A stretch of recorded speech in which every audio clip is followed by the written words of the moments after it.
Step into the world of power, loyalty, and luck. I'm gonna make him an offer he can't refuse. With family, cannolis, and spins mean everything. Now, you wanna get mixed up in the family business. Introducing The Godfather at ChumbaCasino.com.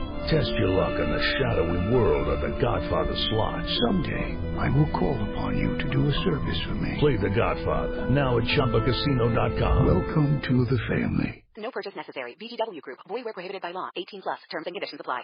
The Avengers radio series, a cultural phenomenon in South Africa back in the 1970s. South Africa was a country with no national television service.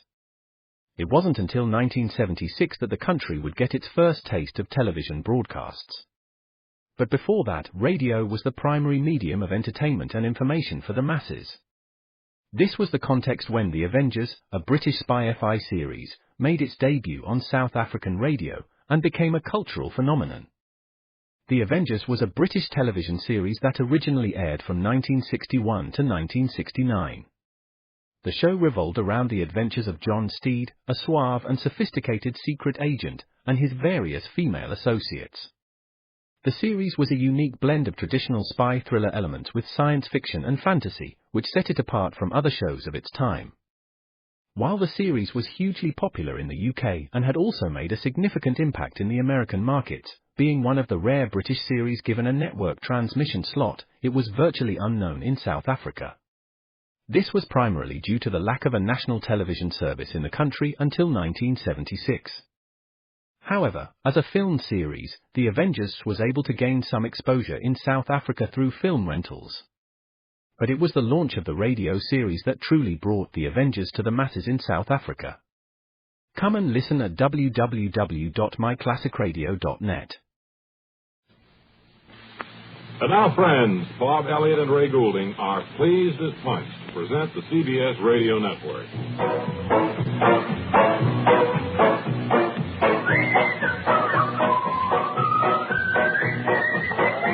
Well, here we are coming into the end of another week. The middle of August is just about bye-bye. Yes, it is. We'll be on the downhill side of it come Monday, huh? Right. We got. Would you dolly in there on camera one, please? Get a close-up of the great, huge Bob and Ray popcorn dish, please. This is radio. Well, hang a microphone over it and let all the folks listening hear everyone reaching in for all the free, wonderful popcorn. I think maybe some of you folks can hear our great Bob and Ray Bird, too, back after several days of molting, I guess. I know he's talking now. You've probably heard him. Hello there, fella. Hello. Hello there. Never Great Bird. When you want him. No, funny. Hello, Bob and Ray, Great Bird. Hello, Bird. Well, anyway, we have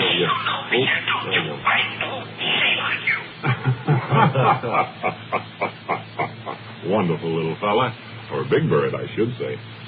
And later, we're going to have news about the Dave. Big news, too, after. Big, exciting news about Dave, the missing Bob and Ray whale.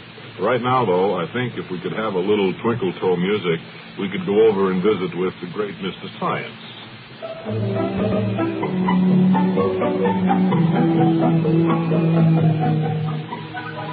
Well, bless my boots, it's little Jimmy Schwab. Come right in, Jimmy. Hi, Mr. Science. Holy cow. What scientific experiment are we going to have today here in your workshop? Well, here in the laboratory today, Jimmy, I want to take up a subject which every young boy should know something about. You've heard the expression, the bigger they are, the harder they fall. Holy yeah! Gee willikers, I've heard that, Mr. Science. Well, I guess you know by that our subject today, Jimmy, is going to be gravity and how it works.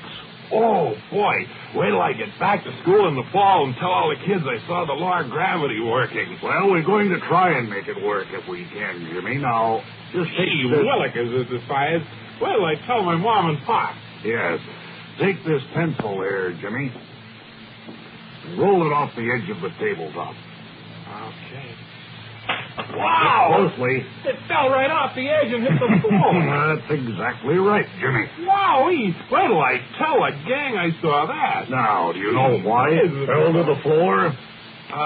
Well, there was no table. It was just Fell down. Came to the edge of the table and fell down. That's because things don't fall up, Jimmy. Wowee! Well, I tell the kids things are...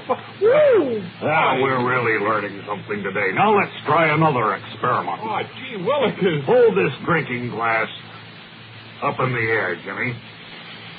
What you have in it, drinking glass, no. Mr. Science? Now, let it go. Drop it. All right. Holy cow, Mr. Science, it broke into a million little pieces on the floor of your because workshop. that drinking glass was heavier than the pencil, Jimmy. It fell a greater distance in a quicker time. Gee willikers. Wowee, Mr. Science, this is the most exciting thing I've ever seen. Now, gravity also affects people. I can tell you my said that, Jimmy. Gravity also affects people. Now, if you just climb up on this stepladder, I'm going to show you an interesting experiment which involves you. About the third step will be fine. Okay, Mr. Science, what now? Now, jump off, Jimmy. Jump off, okay. Are you all right, Jimmy? Gee whiz, Mr. Science, that hurt. Well, what? I'm going to tell my Reverend Father about wait a minute, Jimmy. Wait a minute. Yeah. Come back here,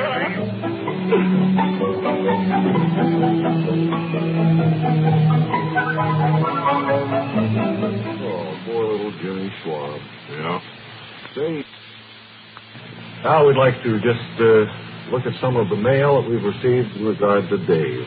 We have one telegram that comes from Lloyd Gordon. He's the news director of WBIG in Greensboro, North Carolina. Oh, yeah. And he says that he thought he saw it on the, Yadkin River. The Yadkin River down there in North Carolina. Do you have any real details on it? No, I don't believe that's where he is at all. Bob Woken and George Bassett down at WGPA in Bethlehem, Pennsylvania. Our station down there called Kirby Ayers, as a matter of fact, to tell us about it. Kirby Ayers is one of the directors on this program here at CBS. They've alerted all their residents on both banks of the Lehigh River to report any sightings of Dave to us. We have looks like a two-page letter from Gilbert Feldstein here in New York, and this very interesting letter. And I'm afraid, though, that we couldn't read it. The point is that he suspects a person named Wolfgang Ganoff or something like that, who started out as a boy stealing sardines. Oh, yes. And here in manhood, he's taking big whales. This is a very interesting letter. We want to thank him very much. And Bob Hoffman down in Philadelphia isn't quite sure he has the real positive story on Dave, but he thinks he did see him. Mm-hmm. Somewhere. But I tell you, it's going to take more finding, I think. And to help you find this Dave, is Cook up in Boston. We'll send out to you. What's that, Bob? We have a picture now that we can send out to anyone who wants it. You mean Gumshoe has drawn the whale? Yeah, it's from our description, and it's a pretty clear picture of Dave, and I don't think anyone could be mistaken if they did see him and compared it to the picture. Mm-hmm. There's another telegram from Perry Woods from Greenville? Yeah. Greenville, South Carolina. He says, above normal fallout from southwest wind. Perchance Dave is on US 29 heading toward Atlanta. Could be. Maybe we could check into that. That seems to make sense. A lady from Boston also writes, Mrs. Cook. So we'll send people this picture, right?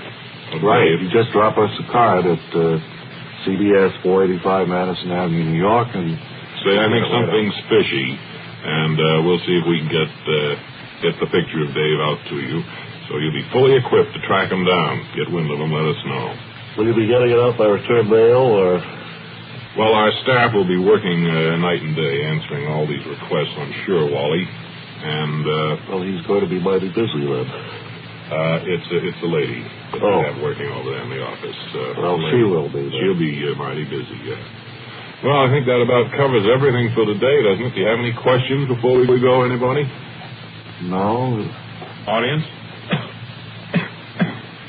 Nothing, audience, huh? Oh, I guess not. Well, I guess that'll Remember do it. to take all your belongings. You can't be responsible for property left here in the studio. Oh, hey, we want to mention, too, today, Vic Cowan, our director, and Curly Ayers and Tom Shee, Joe Cabibbo, and Joe Alonzo. Make our show so great, right? Oh, they contribute. Have a nice weekend, everybody, and until Monday, this is Ray Goulding reminding you to write if you get work. Bob Elliott reminding you to hang by your thumb.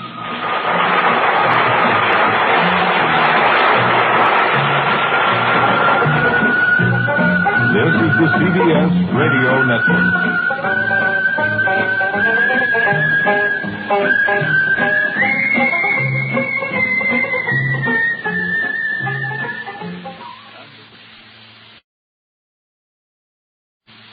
It is Ryan Seacrest here. There was a recent social media trend which consisted of flying on a plane with no music, no movies, no entertainment. But a better trend would be going to ChumbaCasino.com. It's like having a mini social casino in your pocket. Chumba Casino has over 100 online casino-style games, all absolutely free. It's the most fun you can have online and on a plane. So grab your free welcome bonus now at ChumbaCasino.com. Sponsored by Chumba Casino. No purchase necessary. VGW Group. Void where prohibited by law. 18 plus. Terms and conditions apply.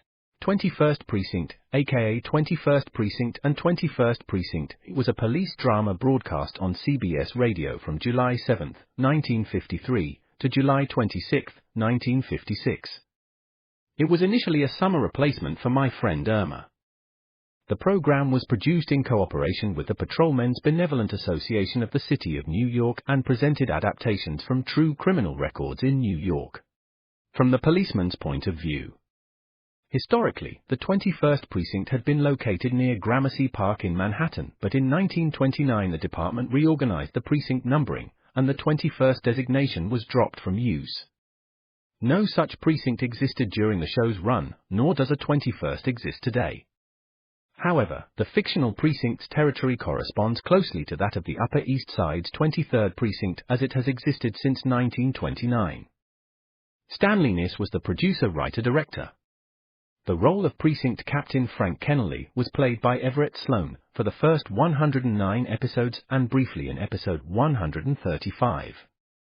During episode 109, Captain Frank Kennelly was promoted to deputy inspector and reassigned out of the 21st Precinct. He was replaced by Captain Cronin James Gregory, 1955-56, and Les Damon, 1956. Other cast regulars were Ken Lynch as Lieutenant Matt King, Harold Stone as Sergeant Waters, Jack Arissa as Sergeant Collins, and Santos Ortega as Lieutenant Gorman. The program's announcer began the program's opening each week. 21st Precinct. It's just lines on a map of the city of New York. Most of the 173,000 people wedged into the 9/10 of a square mile between 5th Avenue and the East River wouldn't know, if you asked them, that they lived or worked in the 21st. Whether they know it or not, the security of their persons, their homes, and their property is the job of the men of the 21st. At that point the lead actor would complete the introduction. The 21st Precinct. 160 patrolmen, 11 sergeants and 4 lieutenants of whom I'm the boss. My name is Kennelly. Frank Kennelly. I'm captain in command of the 21st. Art Hanna, Bob Hill and Hugh Holder were the program's announcers. The series was produced by John Ives. It was usually directed and written by Stanley Niss. Another source lists Niss as producer. Come and listen at www.myclassicradio.net.